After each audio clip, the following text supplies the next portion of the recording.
Hello mga ka-idol! So ngayon, meron na naman akong ituturo sa inyong napakagandang kanta. Ang title pala nitong kanta ay yung Wherever You Will Go by The Calling. So napakaganda ng kanta na ito mga ka-idol at itong ituturo natin ay yung easy chords lang. Okay? Easy chords lang siya. Meron lang siyang isang pirasong bar chords lang hanggang matapos na yung kanta. So isa lang talaga to kasi hindi ko na talaga siya nakapa. So isa lang. So, kailangan nyo lang dito is kapo. Okay? Kapo dito sa 3rd fret. Okay? Sa 3rd fret yung kailangan nyo. Pag meron na kayo dito kapo sa 3rd, dito na yung 1st fret, 2nd fret, 3rd fret, 4th, 5th, pataas. Okay? So, klaro tayo dyan, no? So, dito muna tayo sa kanyang pangkabuuhang strumming. Okay? So, yung strumming pattern natin is ganito lang. Down, down, up, down, up. Ulitin ko. Down, down, up, down, up. Okay? So, ganun lang yung strumming pattern natin hanggang matapos na yung kanyang kanta. Okay? Nakadepende na lang sa inyo kung gusto nyong palitan yan, no? Palitan nyo na lang kung gusto nya. Okay? So, dito na tayo sa kanyang whole verse. So, yung whole verse niya rito is C. So, ayan yung C. First string, second string, 4th string, tsaka 5th string lang. Okay? C. Tapos pupunta kayo ng G. So yung G, first string, second string, 5th string, tsaka 4th string. Okay, ayan yung G. Tapos A minor. So yung A minor, first, second string, 4th string, tsaka 3rd string lang. A minor. Tapos pupunta kayo ng F. Ito yung isang pirasong bar chord na sinasabi ko. F. So yung F nakabar sa 1st fret, dito naman sa 2nd fret ay 3rd string, sa 4th fret naman ay 5th string lang tsaka 4th string. Okay? Ayan yung F. Tapos babalik kayo ng C, tapos pupunta na naman kayo ng G, tapos A minor ulit, tapos F ulit. Okay? Yung mga chords na yan, 2 times nyong gagawin. Okay? 2 beses nyong gagawin. So sasampulan ko kayo para mas maintindihan nyo. So ganito siya kapag sinampulan. So lately, wondering who will be there to take my place when I'm gone. You need love, the light, the shadow. Isa pa, face. If I'm with the wave shall fall, and the fall upon us all.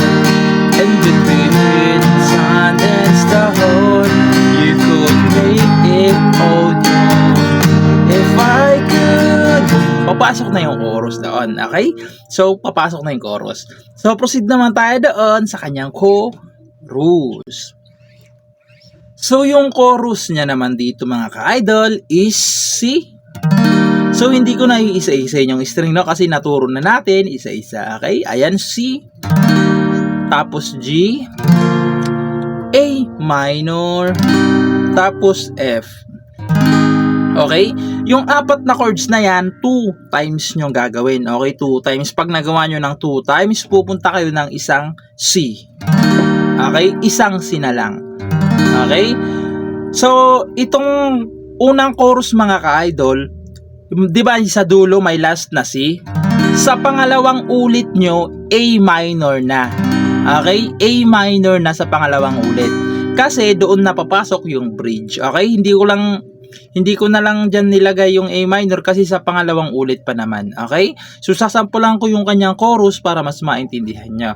So, ganito naman siya sa chorus. If I could, I would, I'll go wherever, isa pa, will go, way up high, or down low, I'll go wherever you will go. Tapos babalik na naman kayo doon sa kanyang second verse, okay? Okay?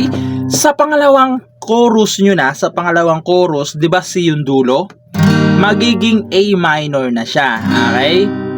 Sa pangalawang chorus, para hindi talaga kayo malito, sa pangalawang chorus, yung dulo niyan, A minor na. Kasi di ba nakalagay dyan C, magiging A minor na siya, okay? Kasi papasok na doon yung Run away with my heart, run away with my home. Doon na papasok yun, okay? So, proceed na lang tayo dito sa kanyang bridge. So, yung bridge niya naman dito is F. Ayan. F, G, E minor, A minor, tapos F, tapos G. Okay? Yun yung kanyang bridge. So, sasampulan ko na lang yung bridge para mas maintindihan niya. Okay? So, ganito naman siya kapag kinantahan. Run away with my heart, run away with my hope, run away with my love. Okay? Kahit sa dulo, isang strum down na lang dyan sa G. Okay? So, ayun lang. Sana naintindihan nyo, no? Kasi sa chorus, baka medyo mas mahirapan kayo dun sa chorus. Pero, ayun na, sinabi ko naman na para hindi kayo malito. Okay? So, ayun lang. Sana nagustuhan nyo yung tutorial natin ngayon. And, bye-bye!